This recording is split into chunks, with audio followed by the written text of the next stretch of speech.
it always touches me when people ask me this question, how they can support their partner with a fearful avoidant attachment style. Um, it's so loving that you want to help and want to be there for your partner, because it can be quite confusing, and a little bit challenging to be with a fearful avoidant. So I really hope this video will help you, and will give you just some tools and maybe some insight on what's going on with your partner, um, and how to help them. So, excuse me. The first thing I do want to mention, and I really do want to start out with this, is it's very important, and I think you know this, but it's very important to know that you cannot fix them. You cannot fix them, and you can't even really help them. Sometimes I get this question, how can I support my partner? And then it turns out it actually, the underlying question is, how can I like fix them? How can I do the work for them in a way? And it is impossible. Out of the insecure attachment styles, the FA, more than any other, needs to want to do the work themselves. It's so important and so imperative. I think this just goes for everybody, for every individual, by the way. So scratch that. But why I said that is because the work for a fearful avoidant is really hard and really challenging. It can be really hard and really challenging. So even though you know what they should do or can do to heal and to feel better, and you want that for them so badly, they have to want that for themselves. They really, really, really do, because you really have to be motivated to heal this and get out of it. Otherwise, you just won't. So, asking your partner to heal for you, even though it's so understandable, and even though it is very loving of you, it doesn't work. I'm afraid it doesn't work. So your partner really has to want to heal. That has to be the first point. I'm sorry if I'm disappointing you. I am going to give you things you can do, but I really want you to let go of the idea, maybe even the illusion, that you can fix them or help them heal if they don't want to. That being said, there are a few things that you can do. There are a few things that fearful avoidants need, because anything else is a trigger to their core wounds. And I'm just going to give you a few. You can definitely find more on this channel. But what helps if you are super consistent and congruent? And that means that you are very dependable and voorspelbaar, which is a Dutch word. I don't know the English. The English translation, predictable. Because fearful avoidants are hypervigilant. They are always looking for things that aren't right. So if you tell a story that is not congruent, like you said you were somewhere at 2 o'clock and then 1 minute later you say you were there at 4 o'clock, that for an FA can trigger a lot. Which sounds like such a really small thing to you, like a detail, but for them it's like, but this isn't right. They said they were there at 2 and now they say 4. What else is not right? What else are they like lying about? So being very consistent and very congruent in your stories, but also in the way you behave, really helps an FA to be able to relax into the relationship. There's so much to say. I was going to go on a tangent about how relaxing into the relationship for an FA can be triggering as well, which is maybe good to know, because that can be the very confusing thing, that if you do this, you are very consistent and congruent, your partner FA can still be triggered. But that's a story for another time. So being very consistent and congruent in your behavior really helps the FA to feel um, more at peace, more safe in a way. This also it also helps to communicate a lot, because FAs tend to make up stories about why you do or don't do the things you do, or say the things you say or don't say. Um, and they have to learn how to challenge those stories themselves and ask you what you really think or what really is going on. Um, but it really does help if you over communicate with them, like um, what your plans are, if the plans are changing, uh, what your thoughts are. Um, a lot of FAs feel more safe when you do that. It can be can be that they get annoyed at it too, um, but it helps them more. I'm so sorry. It's just the fearful avoidant attachment style is just very confusing, because everything can go either way. So I do think that's good to know, that you can do everything exactly right or perfect, and your FA partner can still be triggered and can still be annoyed, um, and that has nothing to do with you. Absolutely nothing to do with you. So yeah, consistency, congruency, over communication, and then honesty is very important too. And especially, I want to point this out, when you are leaning anxious avoidant or anxious preoccupied as an attachment style, um, this is very, very important, because the ones that have the anxious preoccupied attachment style want to people please. And you do that because you want the other person to feel good. So you think that by bending the truth or not being completely honest, or just saying yes even if you can't really follow through, um, that will make the other person feel good. With a fearful avoidant, that will backfire massively, because the fearful avoidant, more than anything, needs to know what they can count on. So you have to be honest. You have to be 100% honest all of the time, um, to really help a fearful avoidant. Because when you say, for instance, or a fearful avoidant asks you to do something and you say, "Oh yes, I will," and you don't, that triggers a fearful avoidant, and he or she is going to be like, "Well, if I can't depend on this, if I can trust this, what can I trust?" And if you don't tell the truth about things, um, that can really set off a fearful avoidant too. And I want to say, it's very understandable and logical that you might bend the truth or not be completely honest, because fearful avoidance can get angry, really angry, and it can be really scary.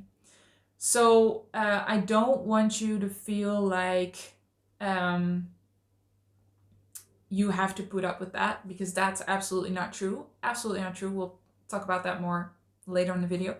Um, but being honest is very important for the fearful avoidant, because that makes them in the end feel safe. So even though the truth in that moment might not be fun for them to hear, on a deeper level they crave that safety, that dependability, that predictability, more than just you saying what they want to hear in that moment. um so honesty is definitely important, about where you've been, about what you do, about what you think, about what's going on in your life. Yeah, so honesty, very important. Um, and then what helped me a lot, because I was a fearful one, if you didn't know, um, was that Aryan, my husband, was just so reassuring in that all feelings are normal and people make mistakes, and it's very just human to not be perfect and to make mistakes.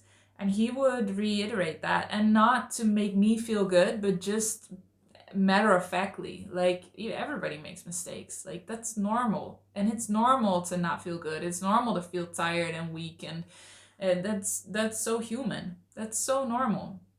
And that really helped me. And I think especially because he didn't do it to make me feel better, but just like, that's just how it is. It's normal to not be perfect. It's normal to feel things, to have feelings, to be sad, to be disgruntled. I don't know why that word came up.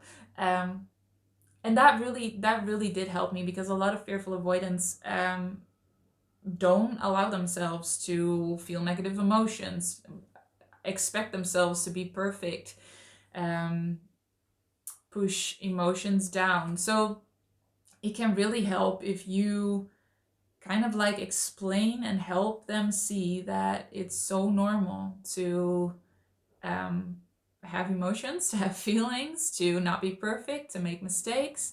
Those are things that a lot of fearful avoidants haven't learned when they were young, which might sound weird if you are securely attached or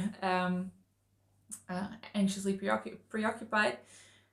But they kind of need to learn that that's just completely okay, and you are not going to reject them for it. You don't even really need to say that, but the more you say that all of those things are normal, matter of factly, the more they will learn that.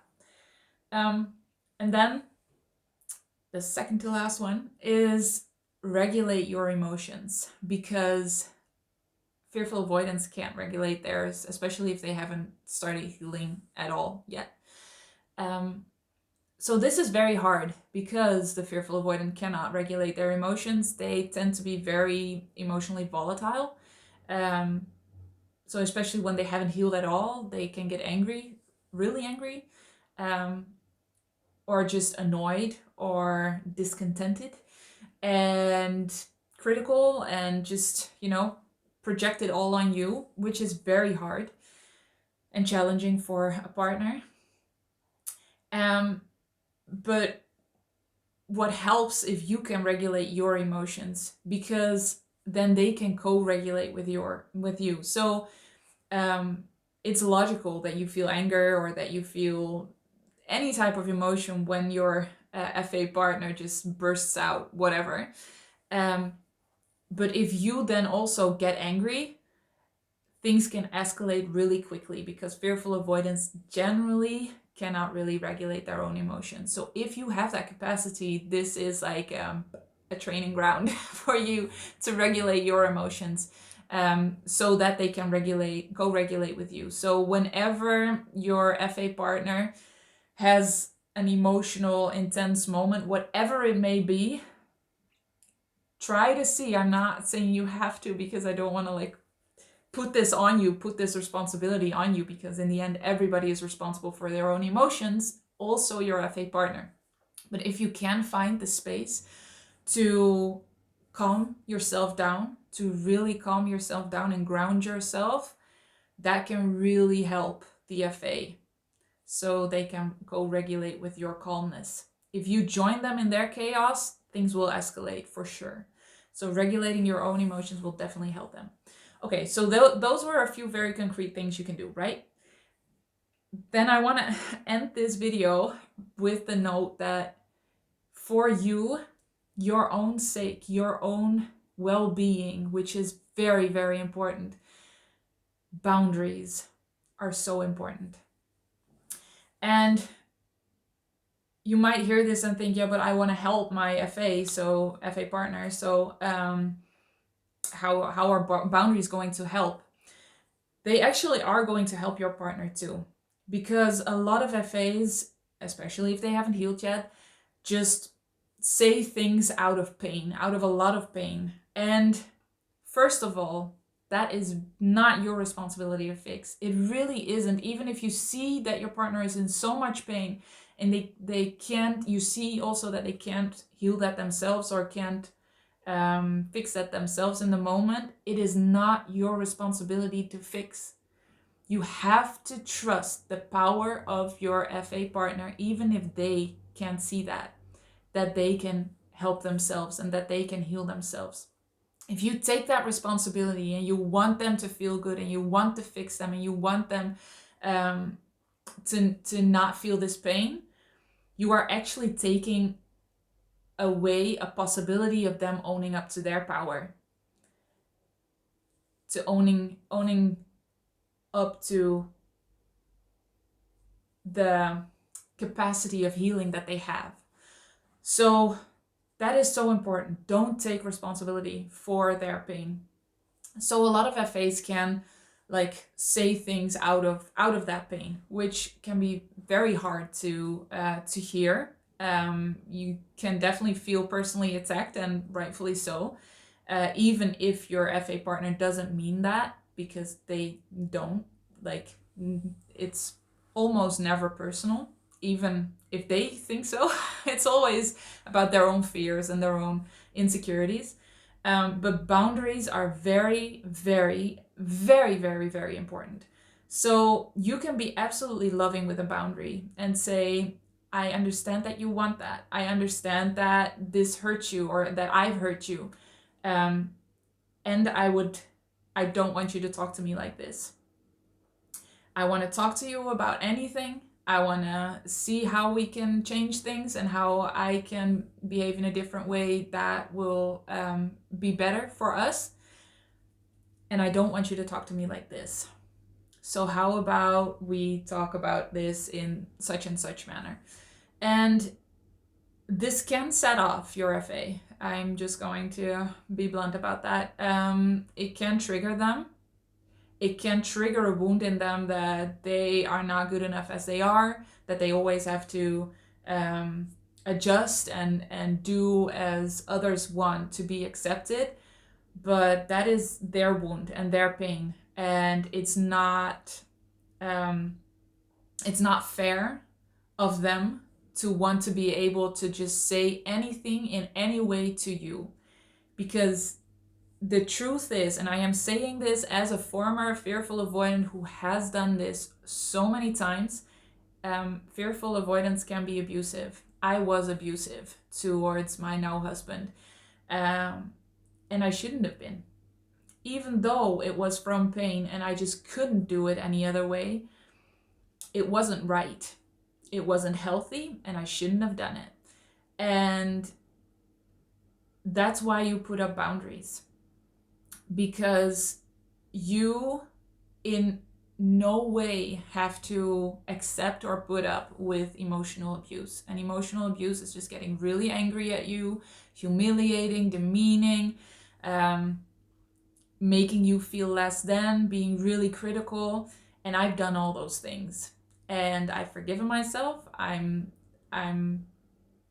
doing so much better. I'm not saying I'm perfect. Nobody's perfect. But you have the full right to put up boundaries, no matter the reaction from your fearful avoidant partner. And I also want to say that if you put up boundaries and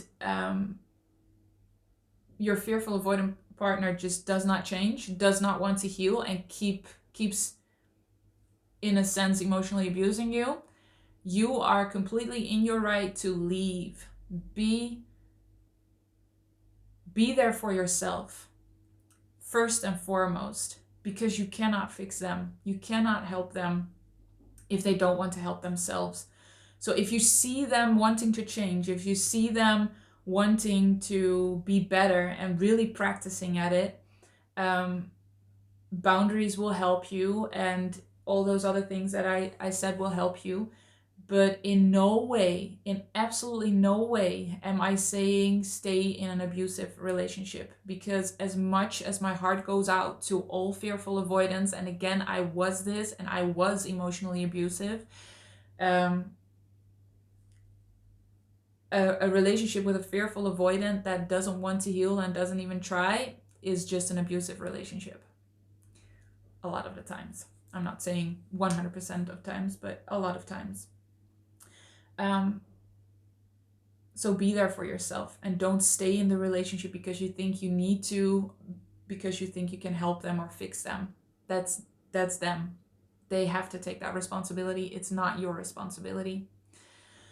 Whew, I put off making this video for such a long time because, first of all, I have so much respect for partners of fearful avoidance. I was one, and I don't know if I could be with one because I would just not have the patience, which doesn't say anything about other fearful avoidance and their how worthy they are of love, because everybody is worthy of love. Um, but it is challenging. It just is challenging, and that's okay. Like, they are not bad people. They are not monsters, even if they are emotionally abusive. And it's not your responsibility as a partner. And I keep repeating that, but it's so important. So yeah, finally we're here. We made this video. I really do hope that this helps you. And also that this video is a little bit of a mirror, to see why you want to help them. Do you really want to be just unconditionally loving, supportive towards them, or do you kind of want to fix them or help them, because you feel like you can? And maybe even, now we're doing, now we're going there for sure. I mean, this is real talk.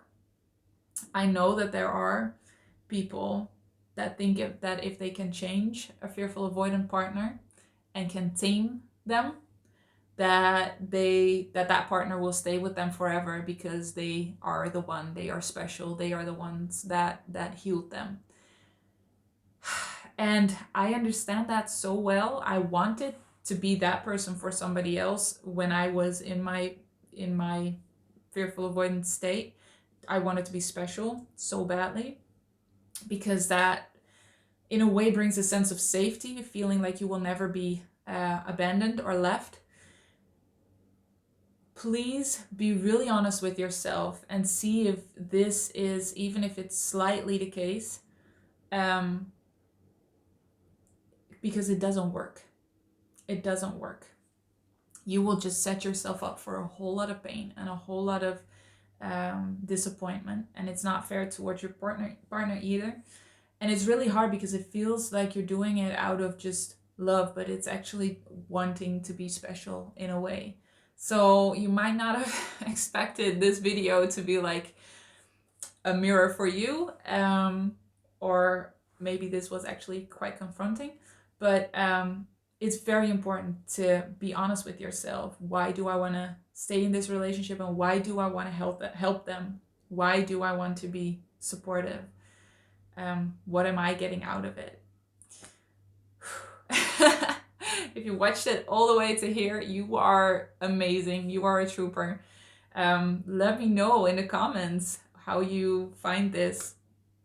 And if you have had like an eye-opener or whatever. Yeah, I really do want to know. Thank you also for being here.